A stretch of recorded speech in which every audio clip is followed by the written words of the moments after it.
ourselves a lucky 13 MLB games to dig through today. We'll give you all the latest updates and information you need to know. I'm Chris Spaggs, joined by my pal, the baseball savant, Jake Hari. How you doing, Jake? I'm doing well. Just excited that we get to talk about baseball. 13 game slate, and I feel prepared. I've got my crunch ready, at least my dummy crunch. So, yeah, I've got ownership and all that stuff loaded into it. I'm feeling good about today. How about you? I'm feeling good. And you know what, Jake, because you have ownership, I think we should transition to a very graceful plug. Of course, if you want ownership projections, well, you get them a variety of ways. But the first way you're going to do that is with the promo code live before lock. Get half off your first month on any package at Osmo.com. You can also get the new Fantasy Cruncher Pro, which has the ownership projections right there in the optimizer for you. Did you even know that was possible, Jake? What a world. I actually did. I'm looking at them right now, and you'll see on delay if you have the stream pulled up. But I'll just quick sort by ownership. I'm not going to give away too much here, but you can see all the hitter ownership right here in this column with the Pro logo right next to it. So that is one of the features of FC Pro. So go check that out. That is one place you get the ownership projections. We do have the deals up on the site now, all the different packages. So go check out Fantasy Cruncher Pro. Go check out Osmo.com. Use that promo code live before lock for half off your first month. So this slate, I don't know. I feel like I have an okay read on it. I didn't really spread out ownership as much as I would have thought initially because we have so many games. Kind of concentrated a little more on a few spots, but you're doing some crunches, Jake. Give me what you're getting first, and I'll tell you whether I'm getting there as well. Sure. So pitcher, I am very concentrated on McHugh, Strasburg, Smith, Lester, and then Syndergaard. I think I'm going to be underweight, but okay. I just love McHugh. I think he's quite underpriced, and it looks like, based on what I'm seeing as far as ownership goes, it looks like people agree with that. It's a decent matchup against KC. Not super worried about him getting killed with speed or really your power or anything like that. Even though Garrett Cole, I think he disappointed a little bit yesterday. I think he might have got on track after a rough inning or two. But I'm expecting McHugh to go out and pitch well and hopefully get the win. He's a huge favorite, minus 235. Strasburg is more of a risky spot, and he's popping up more because of ownership. I actually did go through and crunch 600 lineups, like I've talked about with Adam and Josh, and those guys I've kind of landed on that number because that's what Adam and Josh tend to do. And I filtered out my best 150 based on ownership and projection. So Strasburg just grades out as a better play for me than what he's going to be owned. So it's pretty simple there. I know it's risky against Milwaukee. You're worried about guys like Yelich and Grandal and Aguilar. I mean, not as much righty-righty, but there are some scary bats in this Brewers lineup, as there always will be. And then I just love Caleb Smith. I love his talent. And then hard not to like the weather he gets to pitch in. 46 degrees, wind blowing in Wrigley, which is a big deal when there's 10-plus mile-an-hour winds blowing in for you and already cold. So, again, there are some concerning bats for Smith. But he's just got really, really awesome stuff, and he's shown that a couple times already this season. The other two guys, I'm not huge fans of, Lester and Syndergaard, but just a product of the slate, I was able to fit them in, so that's kind of where I ended up. And those guys are both being owned, so I don't know that I need to go too in-depth on them. Yeah, I think that's fair. I'm with you on most of those guys. Caleb Smith, I have more ownership than the field of. I think I'm, based on the most recent updates I have in my spreadsheet here, I'm about double the field, maybe a little bit above. Actually, no, he came down. So I'm triple the field on Caleb Smith. We have him at under 10% on DraftKings. Same reasons you mentioned. The weather there does help him out. He's just been good on the year. His stuff overall in terms of swinging strike rate, 16.8%, getting 11.3 Ks per nine, not giving up much in the way of hits, not giving up walks really. And pretty sustainable compared to what we had going back to last year as well. So it's not like he's pitching outside of his depth like some guys we talked about in the shows. So I like Caleb Smith quite a bit. And I'm with you. Same thing with Strasburg too. It's a tough spot, I think, for both guys. The Milwaukee spot, it's a bigger run total for going against Strasburg there, 4.1 runs. Being in Miller Park, a more positive hitting environment. But I just like Strasburg. I think his stuff also looks comparably good. 15.1% swing strike rate on the year, 11.6% Ks per nine. His stuff has kind of looked good. I think if you graded him side by side with Scherzer, Scherzer's actually been a little bit worse on the year. I mean, you could make an argument that there are some numbers there that'll positively regress and all that, but production's been there for both guys comparably, and I think Strasburg is underpriced. I mean, not underpriced, but priced appropriately, I guess would be the best way to put it. So I'm with you on those guys. And Syndergaard, you're under the field on, you said? Yeah, I think I'm gonna end up around 20%. I'll probably run another set of 300 lineups, and then we'll see where I'm at. But right now I got him at 19%, so not like fully fading him by any means. I don't think that's necessary, but I think I'm gonna end up underweight. He's always chalky. I feel like every single time Syndergaard's on a slate, he is like he's 25%, he's 35%, he's 50%. Like, do you feel that way as well? Yeah, I mean, he's always up there pretty high. I mean, let me make sure I have the most recent ownership because I want to make sure I'm quoting this accurately. But yeah, I have no problem going to him because it just seems like he's a guy who's been due to get some better performances than he's had. Like he's been fine in terms of missing bats, in terms of getting strikeouts and all that, but giving up some runs here and there. And the hope is going to a pitcher's park will make him better. So I think today I certainly don't disagree, especially if you are going to have Strasburg be higher priced. I mean, Jose Barrios is higher priced. That's not a thing that should be ever a thing. Then Syndergaard. Yeah. Yeah, I love Jose Barrios. Not today though. It's DFS. You got to take it slate by slate. You can't just play your favorite guys every time. So he's also on the road. We've talked about, and I'm sure the guys mentioned before. I think Adam or Laffy mentioned the home road splits. You kind of have to mention with Barrios at this point. He's just worse in basically every category on the road for whatever reason. Not really quantifiable, but that's just how it's been for 2+ years of his career. So It's been the case for a lot of the Twin staff. Has it? Like Gibson? I think and so. such? Yeah, Gibson and okay, here we go. Okay, looking at old strip. All right, I got that updated. Gibson, Odorizzi too. Does he have notable home road splits? I don't know. I know he was reverse splits a couple years ago. Then he's kind of fixed that, but I don't know about his home road splits. So like Syndergaard's fine. He's perfectly fine. I'll play some of him for sure. But as far as ownership and like how does he really kill me here by going underweight, I don't see how like he's the key to the slate at 30+% ownership. Yeah, I think that's a fair take. I mean, look, there's some strikeouts here on the Padres side, and you do hope he's going to be pitching better, but I agree that he's probably not a must-have on this slate. You do have some decent low totals here. It's not like every game is going to be projected to be a run-scoring bonanza, so I get where you're going with it. I'm with the field on Syndergaard, though, because I think he just looks fine, and I'm okay matching him, and not really terribly worried. Like, there's nothing really for leverage, I guess, on the Padres side, unless there's something you're seeing there. No, I don't think you need to stack a ton against Syndergaard, really at all. I don't see a ton of speed here either for the Padres, which would be the other way you could get to him. If it was a smaller slate, I'd probably consider a bunch of Padres bats, but I haven't found the need to get there yet, and I probably won't in the next 45 minutes. Any of the cheaper guys here? Cal Quantrill is a guy who's come up a bunch for me with our projections at Awesemo.com. He's a very cheap option on DraftKings at 5,700, so he's kind of an ideal SP2 if you are paying up at SP1. I got him a decent amount. Trying to think. And Jalen Beeks, I kind of put in there. I don't think he projects terribly well for us, but I don't mind him. Didn't get to Freddie Peralta, but anybody in this cheap tier, Jake, that you're getting more than the others? Quantrill. And it's not because of my stuff. Like I give each pitcher a projection based on what I like to look at, and then I aggregate with the site, with what Alex does on the site. So yeah, I'm in the same boat. Even though I don't weigh, like I don't give 100% weight to Alex's rankings, I do weigh mine in there. But yeah, Quantrill still came up. So he's not a guy I'm a huge fan of here, but you look at the reasons why someone would be on him. A lowish total, just about 4 runs against him. He's 5,700. He's going to give you a different lineup construction. He's not chalky. And we've seen the Mets can strike out quite a bit as they did last night. Now, obviously different sorts of talent in Paddock and Quantrill, but still just way too cheap for a pretty good situation, I think. Yeah, I'm a little bit worried about Quantrill now that I'm looking at his numbers a little bit more. He's given up a lot of hard contact. He's only faced 23 batters so far this year, and going back to last year as well. But 53% hard contact allowed. He hasn't given up home runs, but also only 4.8 Ks per 9. Look, Quantrill may very well be a bad play today, but I have him just out of kind of roster construction necessity. Looking at the numbers, though, it's kind of ugly. He's not a good pitcher, at least from what he's done so far. Yeah.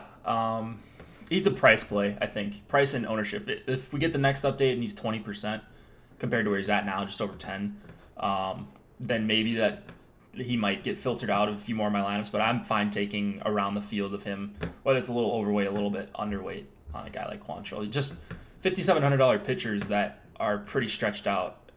That's always something I'm at least willing to look at. And if Alex's projections also agree that you can play him, then who am I to say that you really can't? Yeah, that seems like a fair take. Freddie Peralta was a guy the deeper dive guys talked about at some depth. And, they made some compelling arguments for him being possibly worth a flyer. I think Adam in particular was a little more on him. The price isn't bad, and I guess I could see going there. He's a projected long reliever for Milwaukee, by the way, in case you're curious. There is an opener of Adrian Hauser expected to open that one, but probably not pitching more than an inning or two. I didn't get to Peralta, but I just figured I should throw him out to you. Any interest at all in him? He does strike guys out, even though he's been getting hit pretty hard. Yeah, I don't think there's a problem with Peralta. And actually, there's Adam was talking about on the deeper dive, and I try not to refer to their show too much, but I do watch it, so it's like the last thing I hear before I go on, and they do a really, really awesome job. So I think I should be watching that anyways. But Peralta has had real issues in the first inning, and then every inning after that, he's been fine. So using him as an opener, just for his mental, might be okay. So I don't have an issue with Peralta. Do we have him in the projections? I don't know off the top of my head because he wasn't really popping up for me. But yeah, we have him projected for 13.4, so not the best. And what's his price at again? 7,900 on DK. So he's not going to grade out as a great value. Maybe how deep he could go could be an issue, but he is a guy that has shown strikeout stuff. And if he can get past the first inning, and now he doesn't have to pitch in the first inning, he doesn't have to face Rendon and Robles, and Kendrick's not great, but maybe just mentally that helps a guy like Peralta. But 7,900, not the greatest price for him, so that's why I'm not getting to him, even though I understand the play and he's going to be super low owned. Okay. Also, if you're in the YouTube chat right now, our boy Emac promoting the Fred Van Elite contest. There's information in there. It's just $1, the top 10 win, and the winner gets the rest of the season NBA premium from Awesemo.com. So you get my premium articles every day. Their premium playoff primer, which is going up with a little bit of a breakdown, whether it's a showdown slate or a two-gamer. So go check out Emac's link in the YouTube chat right now to the contest and go win some money. Go play. Go build the community we have here at Awesemo.com with your old pal Emac. How has playoff NBA treated you? I've been really enjoying it. It's been going well for me. It's annoying sometimes, because it's limited options, and if you don't see the one angle, I've had one bad night out of the grouping, I guess, especially this round. I think I had one night where I just didn't do well. But the rest has been pretty good. I feel like it's easier to get a read on the series as they go on, but our rankings obviously help out a lot. The ownership projections also a big help for playoff stuff, so you can kind of identify guys. Yesterday, Austin Rivers for the Rockets was a guy I had in a lot of lineups that ended up finishing closer to the top of tournaments. And I was able to get there in part because I saw that we only had him as 10% owned. He ended up being a little bit over that. But those are kind of the leverage plays you can get in the playoffs with the guy who's getting minutes on the upswing, people not following the minutes, tracking that closely with a site like Popcorn Machine. So there are some edges there. And, of course, Fast Eddie as well will be doing his show live before lock, his version of it for NBA coming up after us. But go check out the EMAC contest. Go get in there. Get a rest of the year package for NBA.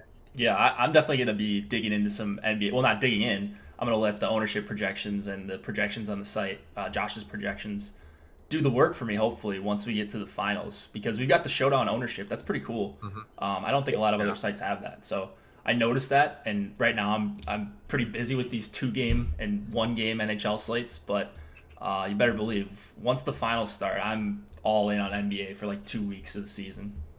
Yeah, there's going to be a lot of big tournaments for the showdowns. We do have, as Jake mentioned, we have the showdown ownership now. And also the captain ownership for those, which is helpful too, because you can immediately tell who's going to be the captain. Obviously, you can generally make an informed guess, but it's helpful to see it, and it gives you some leverage. I had a good lineup the other day in the Rockets Warriors showdown where I had Eric Gordon at captain just because I knew he wasn't going to be owned, and that ended up being the one you needed to have to finish on top. So, a lot of helpful things there for NBA. So either win it with EMAC or go buy it. It's very cheap right now. I think we have very discounted pricing on that. So go check that out on the site. I believe let's go back. Fast Eddie's going live, by the way, if people were asking. I don't know if you just mentioned that now, but he is. Oh yeah, I said he's going live at, I presume, at 7 p.m. Eastern would be my guess. One last pitcher to talk about here because the deeper guys talked about him, and he is a guy I do have in some lineups because I think they made a compelling argument, even though very, very small sample size. Hollywood bad boy Griffin Canning is back on the slate. We talked about him the last time. He ended up having a really nice day. He's been missing bats really well in a very, very, very limited sample size. He's faced 18 guys so far this year. He's going to be pretty low owned, under 5% projected ownership on DK.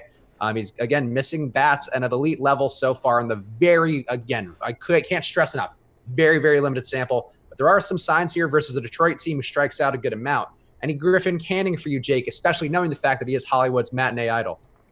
I don't get the reference, but You don't remember we talked about this, how he sounds like a hot Hollywood boy? Griffin Canning. Oh, Yeah. okay, like a runway guy. Okay, I gotcha.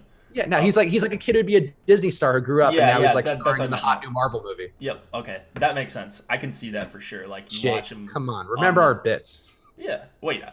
Me and you talked about this? Yeah, this is the last time he was on a slate. We talked about Griffin Canning. Oh, okay. Maybe. Okay. All the slates run together for me, but it was you, Jake. I knew it was you all along. yeah, that does sound like a Disney guy, Disney character's name. But anyways, as far as DFS tonight, the issue is the pitch count with him. And for me, I got to a couple shares of him. I don't even know if that'll stick by the time I finish my last crunches. Like I got to 2 shares out of 150. And that's fine. I mean, I'm not going to X him out or anything. Limited sample, as you mentioned, fine matchup against a decent amount of righties here in this Detroit lineup and just a decent amount of poor hitters overall versus righties. So I don't have a problem with it. I think if you are going to play him, though, you play him on Yahoo at $31. Okay, that seems like a fair take. He is pretty, I wouldn't say overpriced, but he's pretty well priced on DK. But the Vegas total's not the best. I think it's a guy just to kind of differentiate in the middle of the order or in the middle of the pricing there. And if you're trying to get away from Colin McHugh on at least a few lineups, I think that's sort of Griffin Canning's appeal on DK. Yeah. I mean, just as a strict pivot, looking at their ownerships, I don't know Canning's off the top of my head. Yeah, okay. So he is what?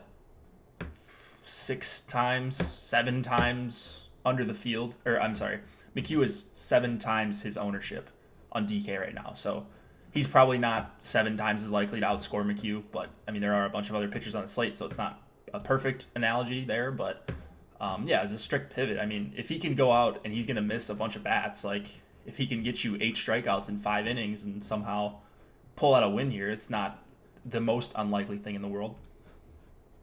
Yeah, I think that seems like a fair take on him. Like a guy, I think I have about 15% of him right now in a max 20 entry, and I think that's about right to me.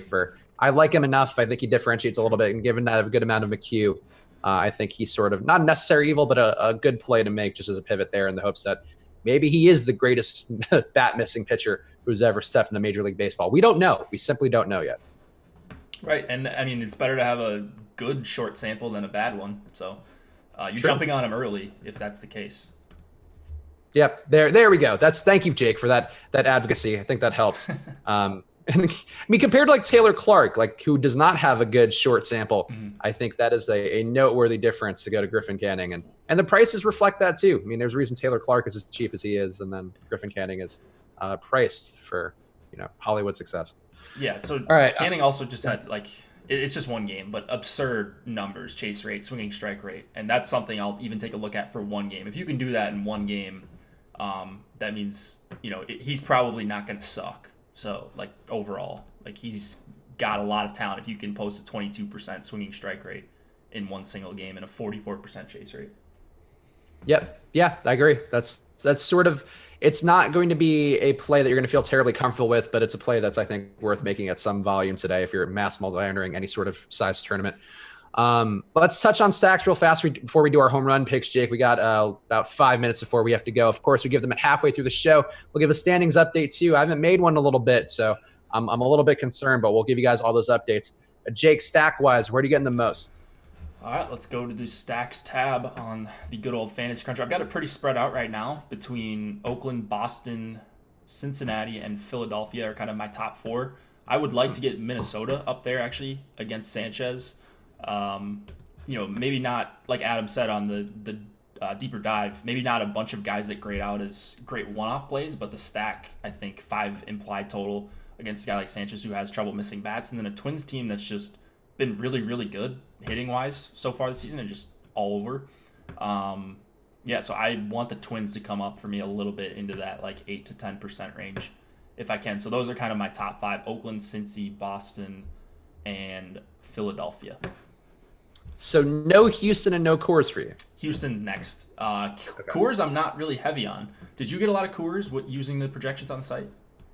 I got a lot of Daniel Murphy, which is not the one I want to get to there, the lefty-lefty matchup. And yeah, I don't know what was going on there. And also like a lot of Garrett Hampson. Like I don't know what our projections. Our projections were basically saying don't go Arenado and Story, which to me on paper those seem like the most appealing guys to go to.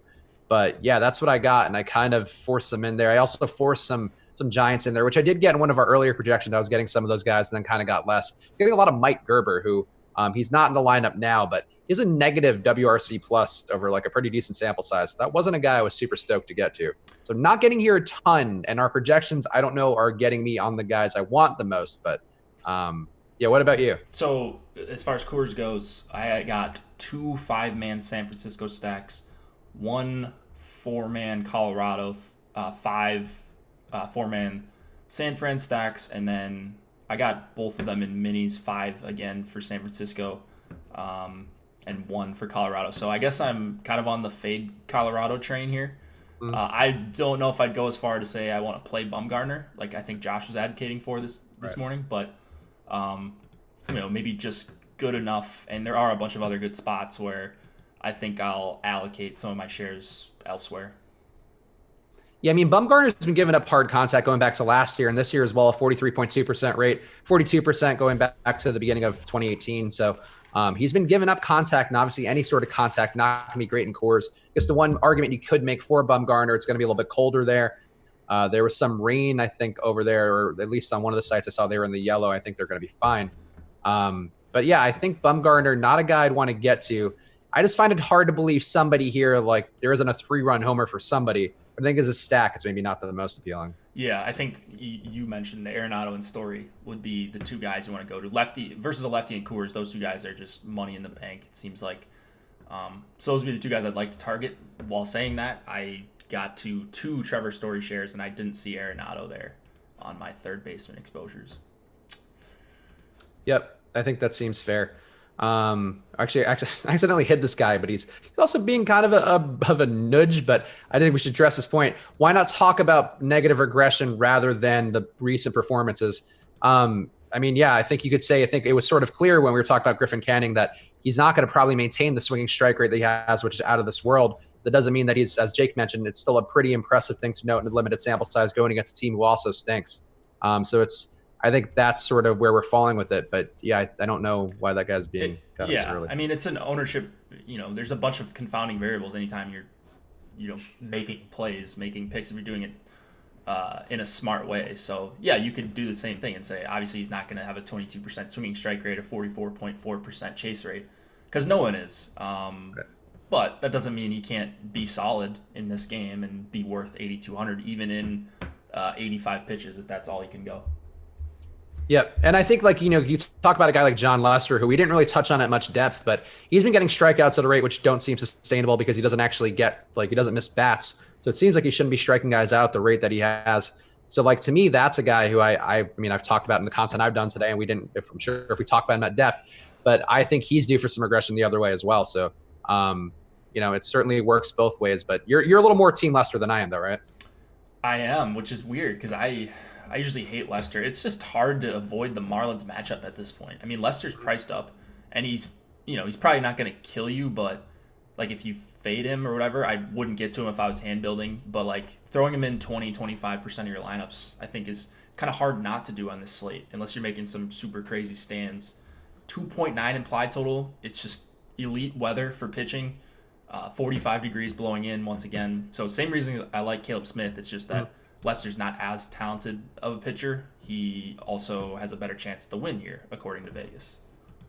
Yeah, and I think that's a fair approach for it. I mean, look, we've seen a lot of people here going against the Marlins recently, and I mean, Cole Hamels yesterday didn't have a great day, but despite that, he still had a good enough day, and I think that's sort of what you're expecting here is Lester will get you probably in the high teens, and then with the win, hopefully he'll get you 23, 25.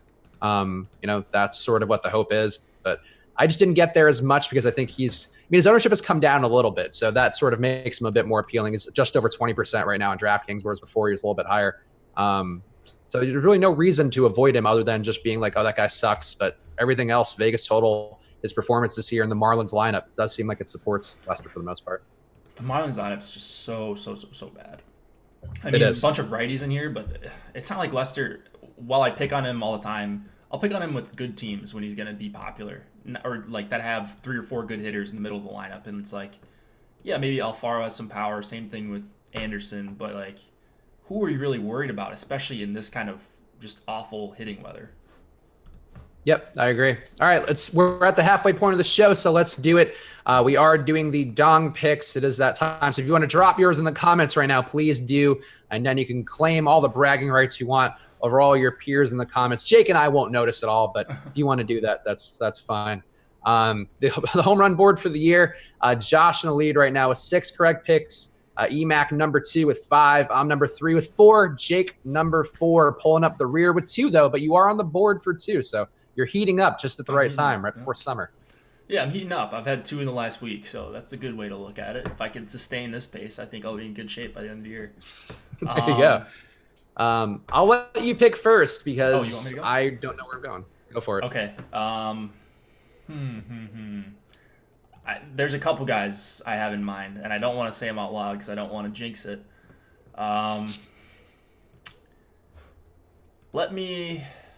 I think I'm going back to it, Old Faithful again.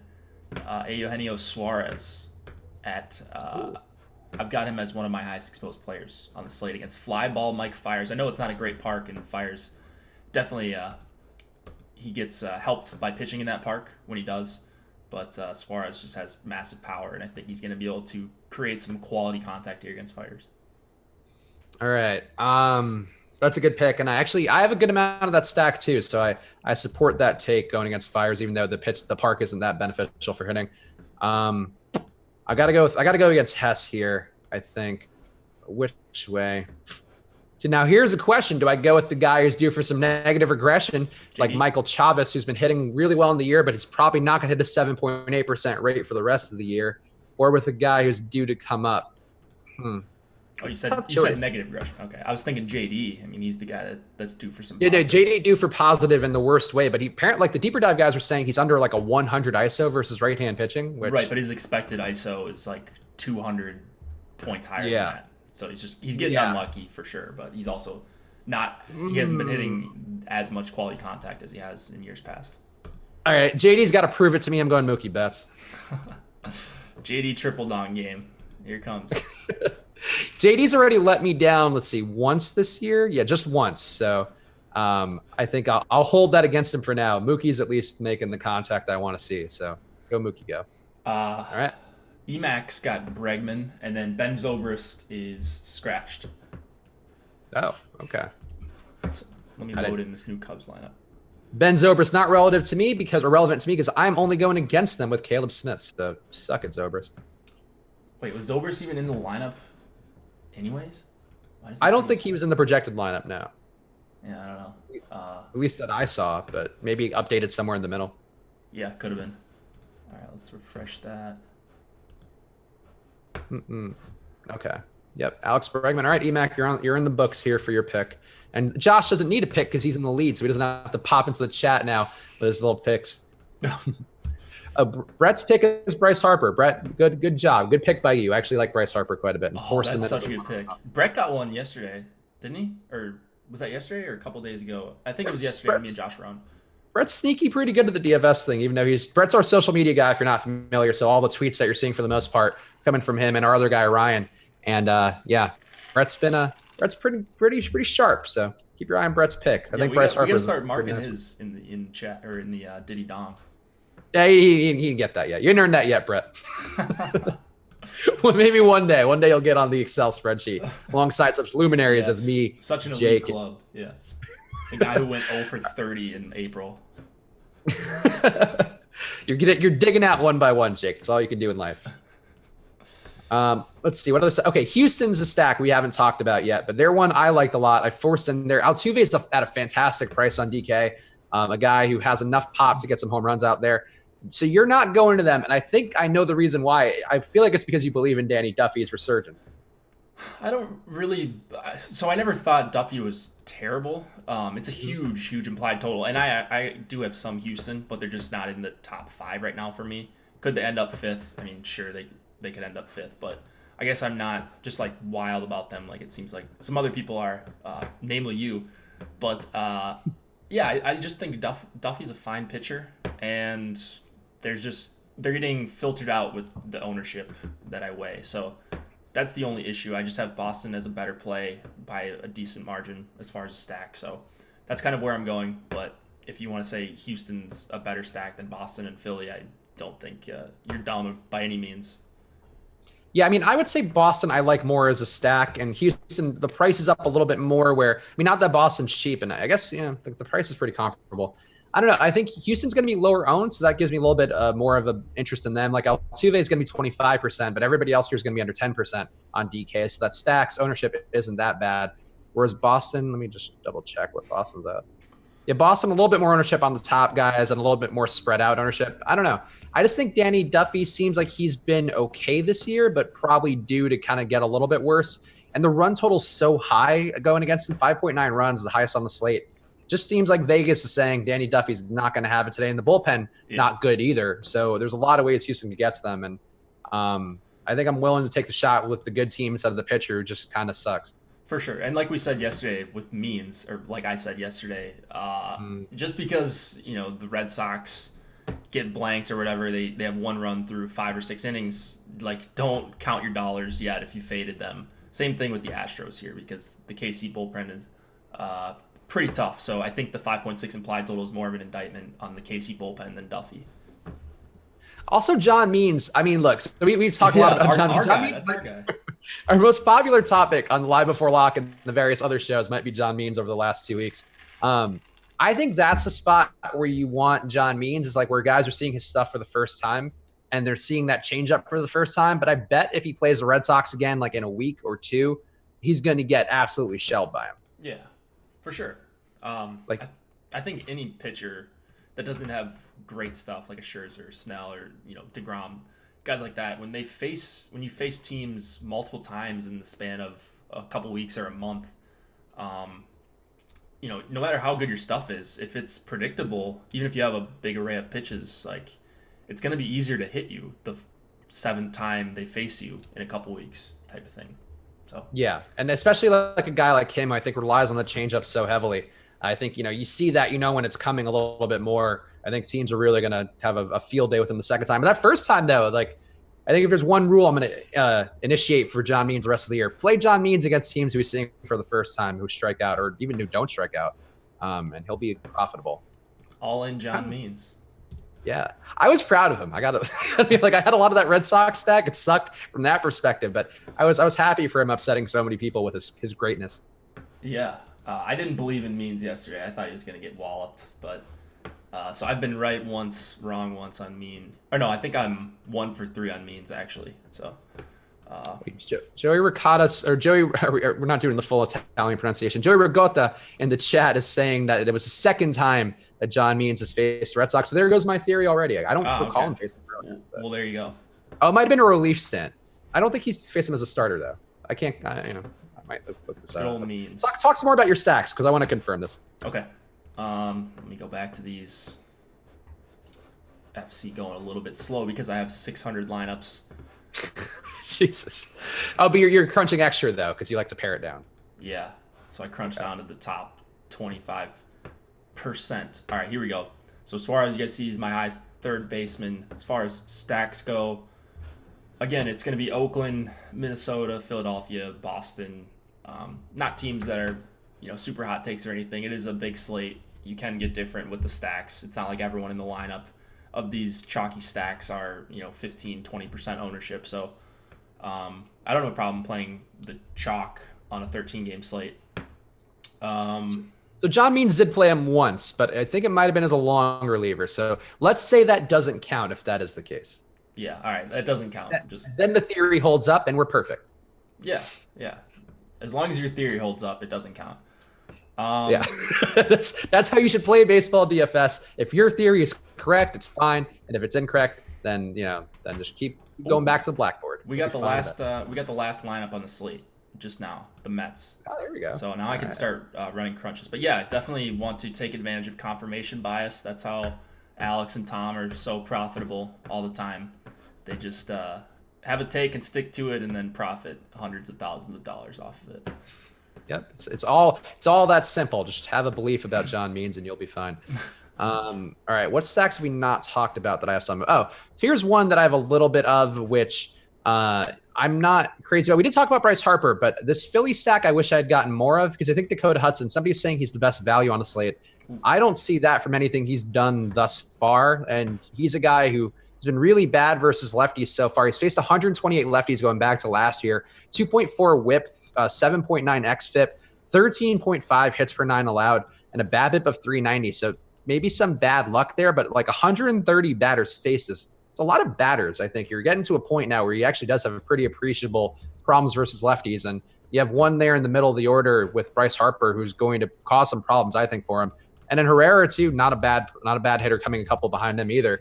So I think Dakota Hudson's going to have some issues here. And overall, I think the Philly stack's more appealing than Hudson. But are you getting any Phillies?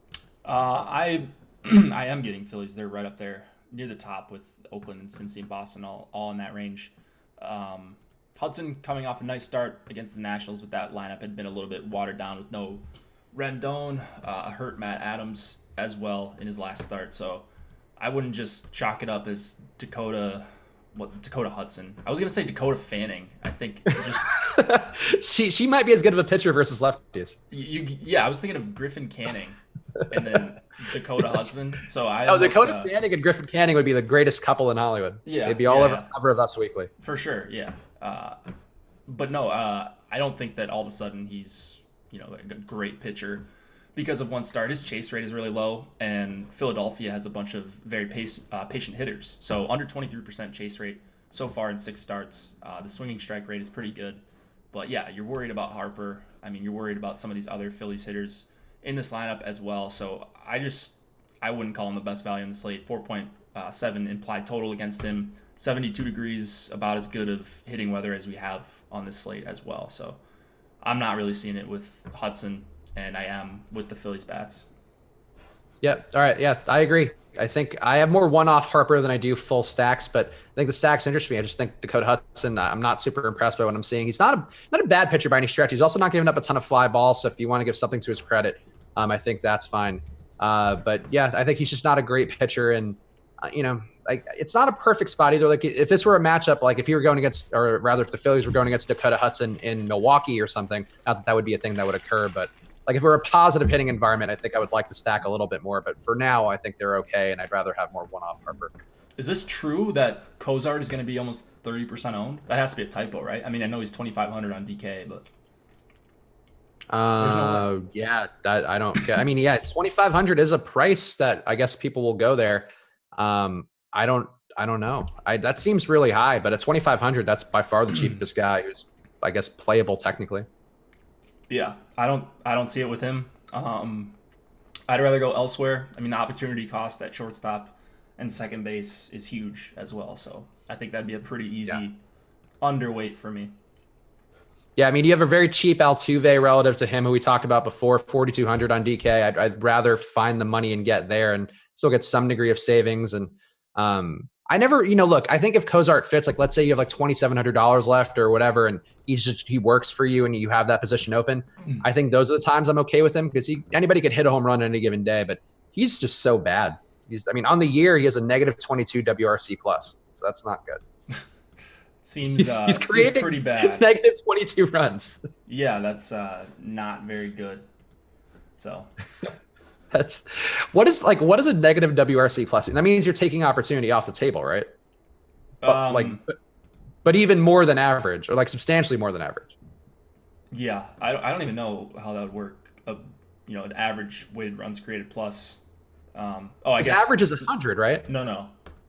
Yeah, it is. I'm getting because that means you're like an okay, right, like you're doing what you're exactly supposed to do in the position. Right. I was getting confused with WAR. I was like, on a 0 scale, I mean maybe just a small sample, and he's been really bad. But no, yeah, I've never even heard of that for a WRC plus of -22. Yeah, I mean he's actively, people are on the base pass and he's like, no, stop, turn around. He's yelling at them and calling them names, just insulting their families. We just got an ownership update I believe rankings as well. Yep, rankings as well with the last lineups in. So now I can really begin to finish these crunches in the last 20 minutes here. Let's see what Zach Hozard got on the ownership update. Just we'll give you guys a preview. If you want to get all your own looks at the ownership updates or the projections rather, and any updates that may come to them, use the promo code live before lock. Get half off your first month. Cozart has come down a little bit. Cozart a more reasonable 20%, but still, that's a lot of Cozart. That is a lot of Cozart still. Yeah. Yeah. I mean, a 9-hole hitter, if he's in a stack, fine, but you're probably not taking him as a one-off, I don't think. At least I would never get there on a hand-built lineup. So. Yeah, I would agree. Are you getting to any Angels at all here? I've heard people talk about Mike Trout as an interesting one-off, and as if that's ever not the case. I didn't get to this stack, but I could see why. I do like targeting against Daniel Norris for the most part. That's been a pretty good spot actually so far this year to go against him. But I didn't get there today. I think I have a couple, maybe one or two offs, and you got Shohei Ohtani also back in the lineup. I feel like people want to talk about any of these guys coming up for you, Jake. I did get to a couple Angels stacks. I mean, as you can see, my spread is pretty. There's not a bunch of huge stands here, so I got to a bunch of teams.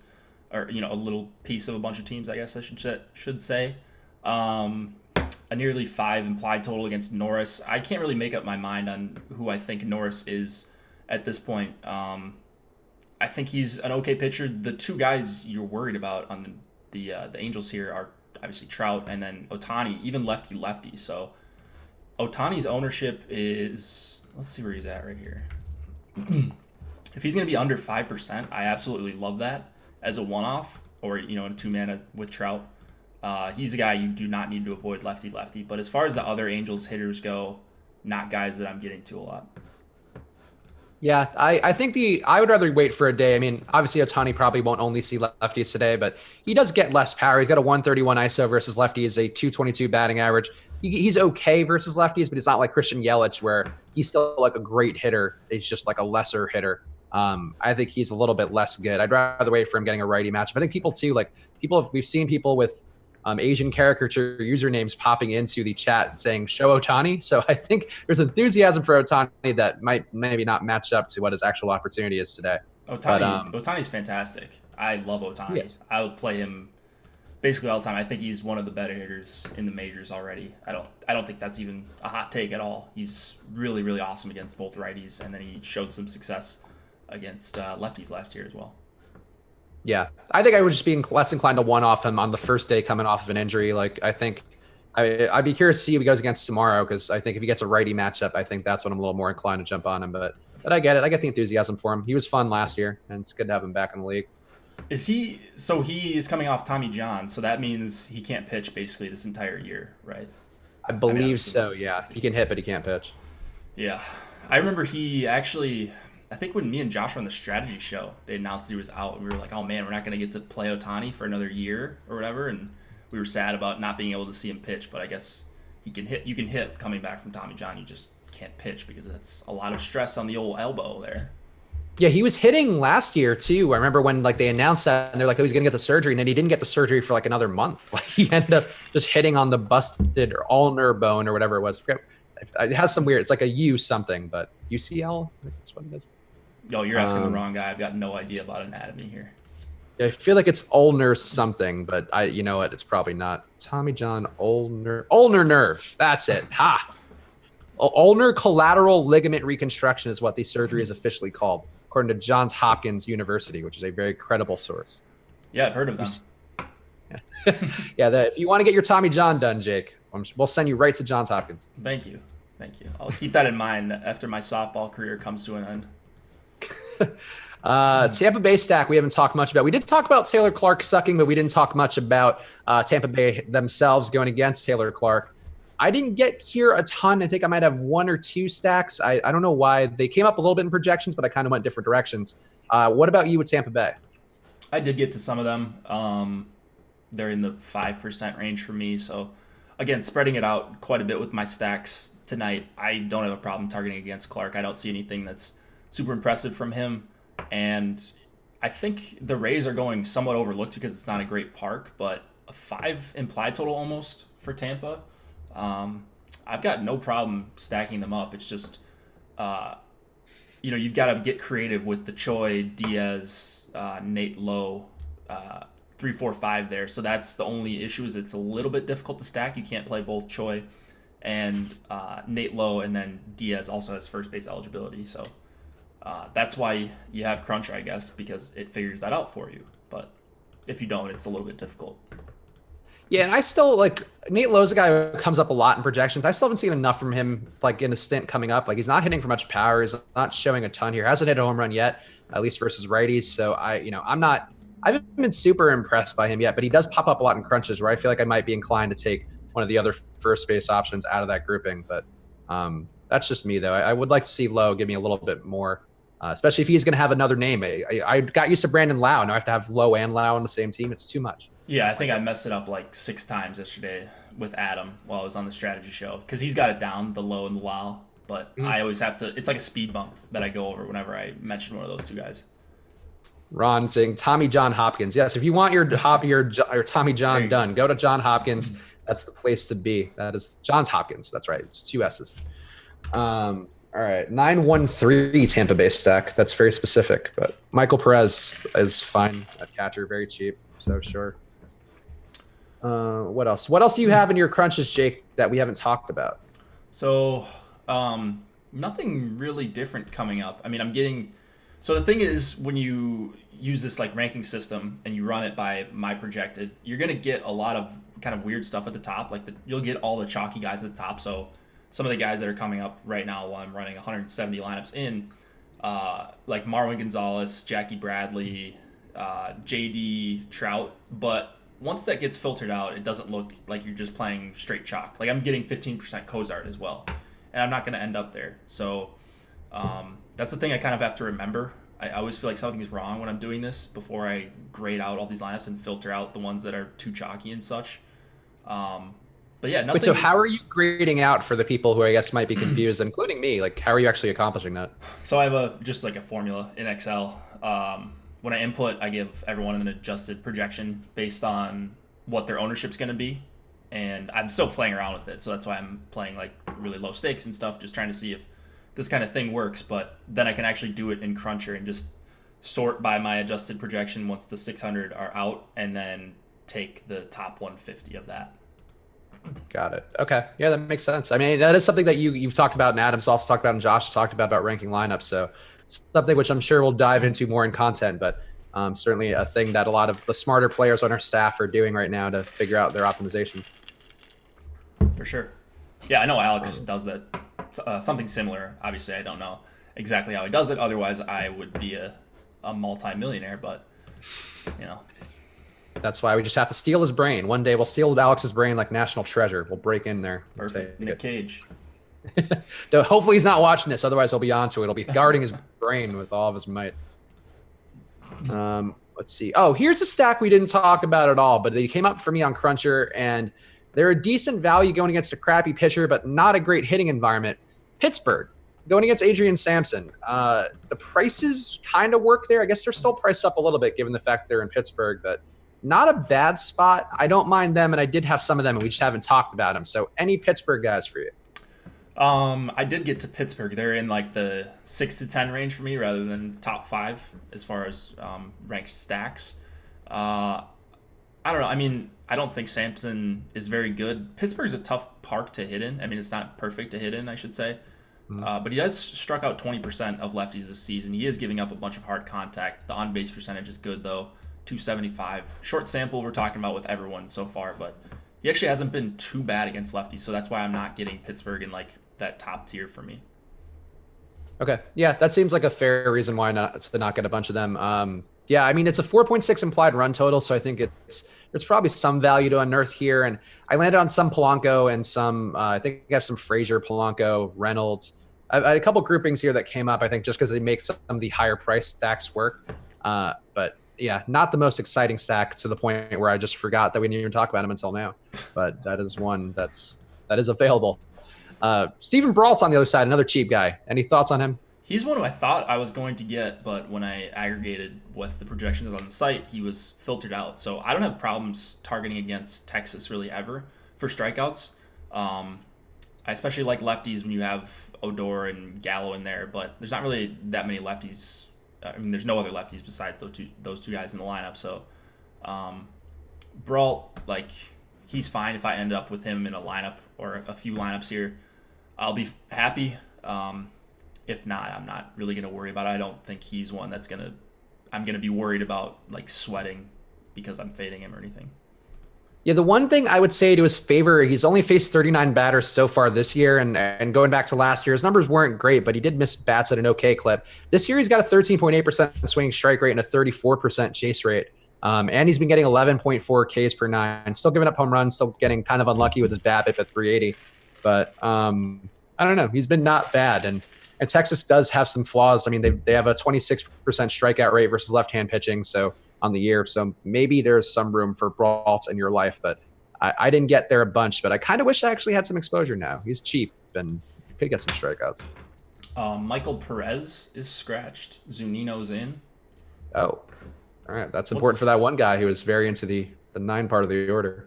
Do any Perez? Yeah, Zunino's at 37 on DK, so you can't global swap that, which is really annoying. Yeah, thankfully I don't have any Michael Perez, but yeah, that's going to be a tough one. Get your butts in your lineups and swap them out now if you have Michael Perez. Yeah, I guess so. Wow, that's actually really annoying because I'm 300 lineups in and I can't really go back with 7 minutes left. People asking, are the bats in the Colorado game safe? We have no risk of postponement right now on the site, so I don't see that as being a risk. I think the weather's not the best though, so I mean that would be the one caveat for the bats anyway, even though it's still Colorado. It is a colder day there, but the rain shouldn't be a problem, at least from anything I'm seeing. Yep. I mean, I basically just go with what we have on the site. If you guys want to look at your favorite DFS weatherman, feel free. I'm sure it's saying something similar. If not, though, like as long as we don't have a postponement risk, I don't weigh that in anything. So looks good for now. Yeah.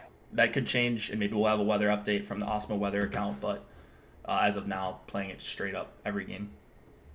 Yeah, no updates on the Osmo weather, so I assume that the boss man who's in front of a green screen, I'm sure right now, preparing for this moment, has not seen any reason to postpone this game. So go follow that Osmo weather. It is another weather source, and we do keep it updated, or Alex rather keeps it updated about as fast as he can. He's had a lot of updates when there are noteworthy things, including a couple of days ago. So go check that out on Twitter at Osmo Weather. Let's see. I always love that it's just a picture of his phone. Like, it's just a screenshot he's taking on his phone. I always think that's funny. Yeah, that's, well, got to be a timely efficient. For all sure. that stuff. When you're worried about weather, Jake, you don't have time to worry about getting photos cleaned up properly. Oh, I agree. We're more focused on the meteorology here at Osmo.com. That's what we're known for. All right. Anybody else that we should hit on? Now that you got your crunches in for the most part, I guess, well, you're changing some as we speak, but anything that you're worried you don't have enough of right now in your lineups, or perhaps you wish you could force some more in right now? Let me see. I'm getting to more San Francisco than I expected. That may get filtered out. I haven't done the filtering out just yet, but yeah, I did get to more San Francisco, I think, than on my last one. I got the Twins up there near Boston, so Minnesota and Boston look like a couple of the top ones. And then Cincinnati's going to be up there for me. So I don't feel like I'm missing out. I don't have FOMO tonight. Do you?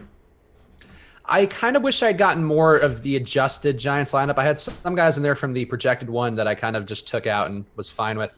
But I kind of wish I had more of the straight top 5 here because Senzatella I just think is a bad pitcher, and he's mostly limited damage this year, but like he's not missing bats. He's given up hard contact. San Francisco's not good, but they're in Coors, and Senzatella isn't going to miss anything. So that stat could be more profitable than it seems, and it's not. Like, it's got ownership on it, but I feel like it's not an onerous amount of ownership. Yeah, I think that's fine. I mean, you're going to have to miss out on one of Boston or Philly or Houston or Coors. So you kind of have to make your stance somewhere, but it never feels comfortable fading that. I agree. Yeah, I just think Senzatella is bad enough where I think if I were a person who was putting in my last couple lineups in a mass multi-injury thing, I would probably want to go to a little bit of San Francisco if I don't have a lot right now. Sure. Anyone know why my fantasy cruncher is just a white screen today? That I don't know. I don't have that issue. I don't think. I see Jake not having that issue right now. I don't have that issue. I'm not sure exactly what that would be, but Maybe you have a name or part of a space bar entered in the search thing and it's blocking everything out. I don't know. Just a blank white screen. That could just be that it's loading. If you have a bunch of lineups, sometimes the lineups page moves a little slow when you're trying to go through different crunches. So that could be it. I honestly don't know, though. That doesn't sound correct. Maybe just try to refresh. Maybe you should upgrade to Fantasy Cruncher Pro at Osmo.com. Oh. That'll fix all your problems. So I got 51% Caleb Smith. That's a little bit surprising. All right. There we go. Team Caleb Smith. Trust the talent, Jake. I always trust the talent. I love this guy. So got I no do too. problem. He's been fun. Even when he gives up like some runs, he's still putting up good days. He's getting to that. Look, I shouldn't say compare him to these guys. He's not the same pitcher, but he's getting that Scherzer territory where I don't mind him because I think he's still going to get his Ks. He's still going to have pretty decent days. If he does give up a home run or two, he still kind of works his way through it. Yeah, I just think Smith is really, really good. And this weather is tough to avoid on a slate like this. Even though he's priced up, I get it. But I think he kind of has earned that price over the last year and change. Oh, Jay Heiss, if you're having problems with the Osmo version, go to the support channel on Slack or email support@osmo.com. They'll help you through it, but I'm not sure why that would be because I don't think we haven't had any reports of anybody else having problems, but go do that. There you go. Emacs giving some advice. But yeah, if Emacs advice doesn't work, Jay Heiss, go try the support channel on Slack or email support@osmo.com. Just tag Josh with all your problems. Yeah, just tweet him and just go to his house. Wait outside his window. Josh loves that. Yeah, I'm sure he adores that. All right. Let's see. Okay, we talked about everything we had to. I'm trying to think. Oh, what's worrying you about your exposure so far? Let's see. I usually get worried about the pitchers. I'm pretty underweight on Syndergaard, 7%. So I guess that's the biggest fade I'm making as far as pitchers go. Again, I don't think he kills me here. I don't know. It's just going to be a tough sweat if everyone's got Syndergaard chasing me down at the end and I kind of don't have much of him. So I guess that's the one I'm a little bit worried about. While I don't love him here for his ownership and his price and all that, that definitely could be my demise tonight. It's just 7% of him. Yeah, for me, I think it's going to be the lack of John Lester I have. And that's not something I think I actually would regret outwardly, but it just feels like something in my portfolio. If you're looking at this, which, a lot of times our staff advocates for is looking at it as though it's a stock portfolio. Really don't have any exposure to Lester at all. So if he's good and the guys around that range are bad, I'll probably just be dead. No Lester? Even the noted Lester hater myself, I got a bunch of Lester, 33%. Yeah, no, I think I might have one lineup out of 20 with him, but actually that might not even be the case. Let me just double check. So I have to global swap off Perez here, and that's really, really annoying because no one else. Barnhart. Is Barnhart an option? I believe he's 3K. All right, good call. Barnhart it is because I had 14% Michael Perez. Oof. Yeah. There you go. Yeah, Barnhart will benefit from all the home runs that Eugenio Suarez will hit. Yeah, just get on base somehow, and then Suarez will knock you in, of course. Oh, EMAC, where is Spag's USC blanket? It's just in the dryer. It just hasn't come back out yet. Nothing has happened to it. I just needed to wash it, along with some towels. Get all the dog hair out of my life. But you're right, EMAC. Missing my backdrop. EMAC was the first computer. Yeah. Does have a computer-like brain. Also, hit that like button. We are about to lock right now. Actually, we did just lock. Hit that like button on the way out. Obviously, helps us out a ton. We appreciate the support. Just like tipping your bartender. We've been here for you for the last hour. Help us out. Help us keep the lights on by hitting that like button before you do go. All right, Jake, we're locked now. Anything else you want to hit on before we go? You got all your crunches in? Did you get your Michael Perez out? I got my Michael Perez out. They don't lock for another 5 minutes. So don't panic if you haven't made that swap yet. Just you got 5 more minutes. If not, and you didn't play Perez, well, then you're safe. But I had to make a suboptimal change. That's the only thing I'm not feeling good about on this slate. Maybe a little bit too underweight on Syndergaard than I anticipated. But no, it looks like it should be a fun one. I'm excited to watch some games.